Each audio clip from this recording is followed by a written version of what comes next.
خرا سجنتا خياتي سينا سجنتان تيارة أمة خيّة خبوقة غرغار سيساني سيجله جولين تينيا خبجمتوني ورّي فيسبوك هنرد دقيتي كبني في تيك توك هران دقيتي كبني لين غرغار سيسنغافت شويان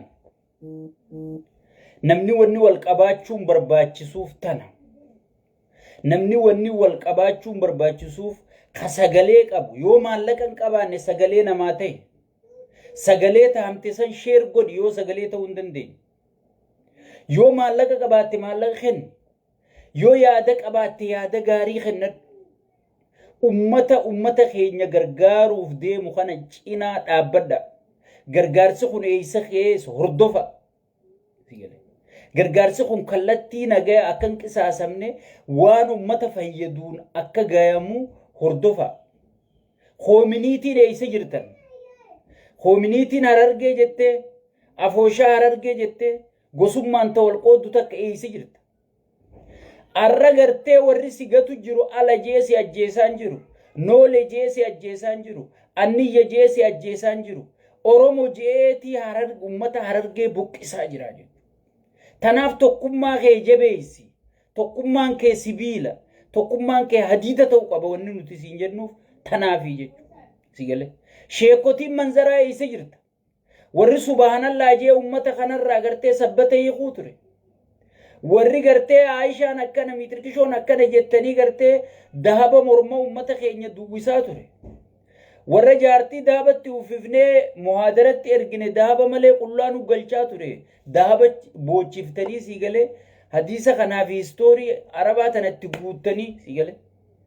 beera gartee duwwisaa turtan sun sheekotiin manzaraa arra eessa jirta yeroo warri ati gurra duwwiftu sun arra gurra baarumni qawweedha diinaa gurra duuchu jiru sigale beekadhaa ummanni keenya wanni hubachuu qabdan wanni takkatan jala murtanii beekuu qabdan amaara isin jettan caalaa namni nu jibbu soomaleedha beekadha soomaleen osoo dandayamte oromoo tana guutuu mooyyee takkan nayxeeti maashinatti bante juuza godhattee dhuyidii beek namni haga jara kanaa oromoo jibbu dhugaan siiman sigale walirra diddibuun as ichi jechuun hin ta'u jechuudha sigale gaduma qabnee rakkoo ummata keenya yoo ummata keenyaaf sagalee taana jenne gaqqabnee rakkoo ummata keenyaa dubbachuudha sigale gaqqabnee dubbachuudha muslimaa maarreedha miitirkishu soomaleen gartee waan ati hariiroo ati gartee hayyoonni keenya yoo kana jenne maarree bada yoo kana soomalee fi sareen tokko sigale شزيزو وعليكم السلام بغنا غاندفت سومالي في سارينتو ساريو كغاريد دو يتقوف سي خبج بوغان سيما نمني سومالين اورومو رجيبتو هنجرو مالي فكيسين جيبتو نانغلون سنو المان كوشيين سنغبان المان مسلماتي والانجن نمني كيتا سومالين اما امارات اورومو جيبا نفتانيا اورومو جيبا اديرو qabsoota kawgii qabsaawan jecha kana yeroo hundurumaan sii deebe waan takka diina gootaaf saniif hayyoonni keenya naftanyaa diina nu godhe malee naftanyaan oromoo fi naftanyaan waluma qixa wal gatuu turan welcome boni walaikum salaam warahmatullahi wabarakatuh namni soomalee caalaa nu jibbun jiru naftanyaan nu dhufte maarreen nu dhufte miitirkishoo nu dhufte mee wahiin siima gaafa hayla sillaaseen qabate hayla sillaasee hojjetaate oromoo dha'uu turte soomalee gaafa daargiin qabate eegalolli soomalee hojji godhamee xumuramee booda dargi hojjetaate oromoo buqqisuu turte tigreen numaatu mootummaa isaaniitti dhiisiga tigreen mootummaa isaaniitti yeroo hunda isaanii fi warri nu keessa jiru adareen takka yeroo hunda gartee bakka oromoon namni oromoo dhawu obboleessa isaaniiti namni oromoo ajjeesu rabbii isaaniiti sigale namni amaara caalaa nu fixu jiru soomaleedha bahara arra kadhannu kana guutuun ka oromooti ni beeyti dachii teenyaaf nu jibbiti amantii teenya laaltee nu kabajaan jirtu qabeenya keenyaaf nu jibbiti jechuudha arra gartee ummanni keenya buqqa'eeti akka ta'u wallaalee mancaa gartee ummata keenya irratti haraam godhanii irraa guuranii sigale waraana gosa addaatti naqanii ummata keenya irra deemu jiranii jechuudha. So ummata kana gartee dhugaa walitti himnee gargaarsa ummata kana communitiin Oromoota biyya alaa jirtan sheekotiin manzaraa ta biyya alaa jirtan ta guyyaa dheeraa jummarratti asii sheeyxaantichaa du'aa godhaa ooltan sigale gartee afooshaaleen adda addaa tan gosummaan Harargee diidanii sigale wallaalaa fi wallaaltuun Harargee diide afoosha ganda abalu afoosha ganda biitirkishoo afooshaaleen sun hundi arra gartee akka Harargummatti akka Oromummaa dhawamaa jirta malee namni gartee kun ganda alaati jee sibira kutu jiru kun gosa alaati jee namni si qusachaa jiru kun gosa nooleeti jee namni si qusachaa jiru kun gosa jaarsooti jee namni si qusachaa jiru kun gosa anniyyaati jee namni si qusachaa jiru jechuudha. Diinni wali qabeessi ta'u jira jechuudha. Ati asii ganda wal qooddaa jechuudha. Asii balbala wal qooddaa jechuudha. Kijibdoonni gartee maarree qabeenya qabu miitirkishoo qabeenya qabu jettu faarsee bulaa kana si jaareeti akka Oromoon naannoo biroollee sin gargaarre hayyoota naannoo biroollee orjoollee teenya tana ta afaan dhedheerattu tana miidiyaa irraa arrabsiisiisaa oolaa sigale arrabsiisiisaa oolaa. Harargee duraan diinan qabne diinatti bitanii jechuudha. Dhugaan siimaa Harargee bineensaa jaalata. Sabaa sablammii guutuu Harargeen ummata ziqee qulqulluu ji'ee jaalataa jechuudha. Arra gartee hayyoota naannoo biroo tuqanii maarree naannoo biroo tuqaniiti gartee baalagee miidiyaa irratti ol yaasanii gartee warri ati maarree keenya jettee jala oriitu kun sigalee ijoollee gartee namarra jaaree faarsee bulaa mataa isaanii jaarratee afaan dhedheereessanii ummata guutuu arrabsanii sigalee ummata guutuu diinuu godhanii jiranii jechuudha. Ummanni keenyalleen afaan baalagee ilaaltanii Oromoonni kutaa biroo wallaahi billaahi arra Harargee qofaa mita buqqa'u jirtu Booranaa buqqa'u jira sigale Baalee buqqa'u jira Gujii buqqa'u jira Wallootu dhiigaa jira Oromummaan dhiigaa jirra sigale Oromummaan dhiigaa jirra malee durriyyee gartee ganda maqaa dhawattee ana goota abaluu ana miitirkishoo abaluu jettee asii hayyoota keenya xiqqeessitu marroo dirribaa xiqqeessitu Taayyee Danda'a xiqqeessitu Jaawar Mahammad xiqqeessitu Daawit Ibsaa xiqqeessitu durriyyee tana laaltanii gartee tun gartee Harargee miti ifuu bakka hin buutu waan ifuu jiruun paaswordii gaafatteetu maqaa Harargeetiin giiftii harkadhaa maqaa Harargeetiin warra gartee abbootii qabeenyaa kanarraa waa harkadhaa jettee wal jaartee deemu jirtu malee sigale tun diina Harargeeti malee Harargeellee miti jechuudha. Tana laaltanii warri kiisha keessan harka keessan kiisha keessa qabachaa jirtanis harka keessan hiikkadhaa sigale warri gargaarsa kana hoogganaa jirtanii gargaarsa kana oofaa jirtanii gargaarsa kana gartee amma dheengadda yaadataan ergeeti gartee ruuzaa fi wanti seelana geessaniif jechuudha. Fannoon irraa guysitee fudhatte waan san maaliif humna firraa dhoorkaniin hin qabanii jechuudha. Gargaarsi kun waboo ichi jirtu mari'atamee haalatti gartee ummanni sun ummata roorroo dhoorkachuu danda'u. Ummata qawween isaanii haarayaatii miti buleessu. Gargaarsi kun gargaarsa ruuza bitoo zoon hin taane gargaarsa seelana bitee boru gartee hay arra gartee bakka isaan buqqisanii fidan kanatti yoo nyaatatti bitte bakka irraa buqqaan san qabatteeti ammaas bakka tanaaf qophooyti jechuudha. Ammaas dura ol buqqaaniiti ichitti ruuzatti bitta. Bakka irraa buqqaan san ummanni keenya deeffachuun dirqamaa jechuudha. Sigale gaafiin teenya ilaa jijjigaa gadi ta'uu qabdi jechuudha. Namni nu leelu nuti maaliif nama illa?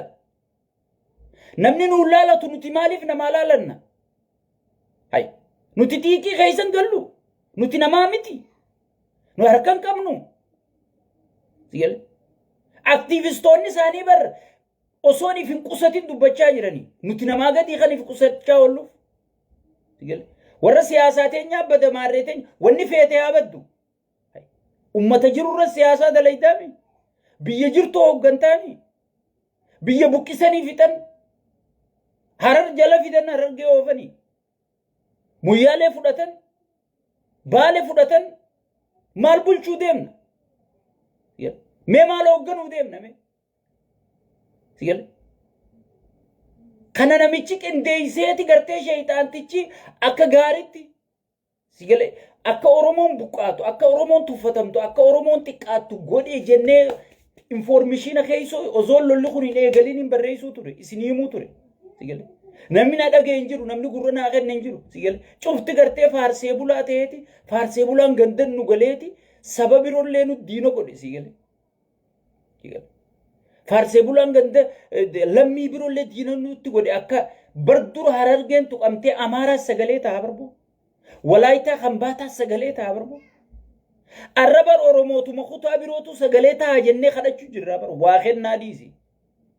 kana hunda maaltu godhe faarsee bulaa arraba dheeratu kana agartee maarreen jaarratee ummata arrabsisiisu kana godhee jechu ummanni keenya kun gartee bakka nam tokkollee hin bu'u harargee cabse arsiin numa cabsa arsii cabse wallaggaas walloos gujiis booranaas numa cabsa harargeen kophaan cabtu yoo harargeen cabte isin hundaa caba shawaa caba sigale ifiijiina dhugi jeejan dhadhaan arra dhiiga ummata boordararra jiruuni shawaa keessa ciiftee farshoo ta'e nagaan dhugu jirtaa jechuudha arra dhiiga cinaasan gannaqamu jiruuni adaamaa keessa ciiftee dhuufuu yaasu jirtaa jechuudha siree teetirra baate sigale arra dhiiga gartee muyyaale gannaqamu jiruuni sigale ati gartee awaasaa fi bishooftu keessa bashannanu jirtaa jechuudha gatii baale kafalamu jirtu arra riiraan maal keessa jirti ummanni riiraa maal keessa jira ummanni dungoo tahee akka dungotti bobahee gartee ifa arraatittiin bashannantu kana ifa ilma abbaa gadaatu gartee biyyattiin bulcha jettee ifi kijibu jirtu kana ifa finfinneen tolte calaqee gartee shayxaantichi si sosobu jiru kana bar warra riiraasanii bar warra cinaasan kana bar warra muyyaalee kana ka gartee dhiigasaa kafalee gatiisaa kafalee lubbuu gartee jijjiirraan qabne kafalee sigale arraati kachi finfinnee keessa shaashaa jettu gartee warra finfinnee keessa si cabse hunda sirraa cabse warra kana bar sigale warri huyyoo ciicabe sigale warri huyyoo ciicabe si hanqattiseeta akkuma buqqaatiin finfinneerraa mililik buqqaase oromiyaa guutuu walgeeyse capha warra daangaa kana oromiyaa guutuu walgahuu ta'a jechuu cabne yoo arra kaateef dhaqqabuu baatte yoo arra kaateef baraaruu baatte yoo if sossobuu tana dhiisuu baatte ilma keenyaatu aangorra jira mootummaa keenyaan bulu jira mootummaa adeero mootummaa keewwanni jaamu addunyaarra hin jiru sigale sirna PP biyya bulchu jira sirni PP yoo fedhe si gargaara yoo siyaasaa isaatiif faayidaa taate si gargaara yoo siyaasaa isaa miite si gargaaru sigale tana gurra keetitti himi PP dha ka biyya geggeessu jiru PP dha ka biyya hoogganu jiru PP tana keessa amaaraa jira soomalee jira kambaataa jira walaayitaa sabaa sablammii guutuu jira oromoonis hirmaannaa biyya takka waan wali qabnuuf hirmaannaa fudhatte qaallichi afaan oromoo dubbatu muummicha ministeeraa ta'eedhaaf ilmi oromoo biyya bulcha jira jechuun hin danda'amtu ilmi oromoo kanati jettu ka durooyinii bitee sifitu jiru ilmi oromoo kanati jettu ka abbaa gadaa rashansiise ilmi oromoo kanati jettu ka oromoo buqqise ilma oromoo kanati jettu oromoo godaansisee sigalee halkanii guyyaa tuullaa midhaan isaan tuulan jalaa gubsiise ilma oromoo kanati irra jettu maaliif siyaasaa isaatiif barbaachisaa jechuudha oromoon miskiinumte gaafiin gaafattu waa'ee garaa yaaddi oromoo yoo nagaa dhabde waa'ee nagaa yaaddi malee waa'ee finfinnee yaaddu waa'ee afaan oromoo afaan federaalaa haa ta'u yaaddu waa'ee gartee oromiyaa irratti abbaa ta'uu yaaddu waa'ee daangaan kiyyaa hasaraaramuu yaaddu sigale waa'ee nageenya abuusii qofa na kadhatti soo paartii isaatiif kanaa isa barbaachisaa jechuudha sigale tanaaf waan paartiin isaa barbaaddu godhu jiraa jechuudha sigale saniifu ilma oromoo biyya bulchuu jira maarree oromoo biyya bulchuu jira miitirkishoo oromoo biyya bulchuu jira waan juutan gubii gatii jechuudha ummanni keenya diyaaspooraan biyya alaa jirtu soo gargaarsa kana afooshaa ozoon hin jenne masgiida ozoon hin jenne sheekotii manzaraa ozoon hin jenne sigale xiqqaa guddaa manguddoo biyyaa osoon hin jenne dubraa dubartii osoon hin jenne gargaarsa kana baatanii bira dhaabbatanii kallattii inni deemutti oofu kallatti waan ummataa faayidaa qaba. Ummata kana keessa madoo jira. Madoon kun wallaanamuu qaba. Ka garteen gandarraa buqqee jira. Ka gandarraa buqqee kun tajaajilamuu qaba. Qeeroochi keessa jirtu tana ijaartee hidhachiiftee daangaa isii haga jijjigaa gaditti akka kabachiifattu goosisuun dirqamaa jechuudha. Har'a mootummaa naannoo Soomaleetu ummata keenya dha'u jira jechuudha. Kun waan asichi qabnu hin qabdu jechuudha. Hidhataniiti baay'inni dhufee fi qophaawanii makiinaan raashinni bu'aa fi yaada tokko malee yoo rasaasni duraa irratti makiinaan supplies ta'aa fi loojistikiin gartee jijjigarraa qophaawaa fi sigalee hamadoo isaanii bashannananii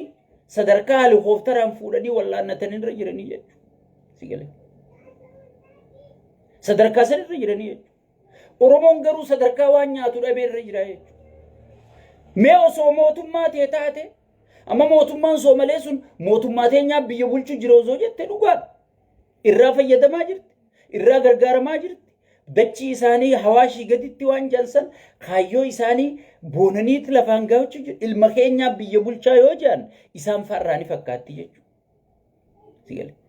Barati ilma keetii biyya bulchaa du'aan kee sagalee nama sagalee sii ta'u fuudhanii hidhanii bara. Nama sagalee sii ta'u fuudhanii hidhu jiranii bara. Ilma keetii maaliif si gargaaruu miti nama si gargaaruuf sagalee sii ta'u jiru maaliifidha? Nama sagalee sii ta'u maaliif sodaachisa? Si gargaaruu waan guddaa'u. Madoo teessii wallaanuu waan guddaa'u. Diina daangaa kee dhufee cabsee seene sirraa deebisuu waan guddaa'u. Maaliif gartee namuma sagalee sii ta'uu manarra maaliif milishaa dhaabaa? Saniifuu osoo ilma keenya biyya bulcha jedhanii kan irraa fakkaattu Soomaleedha. Soomaleedha. Boontee aktiivistoonni isaanii jijjiga keessa ta'anii magaalaa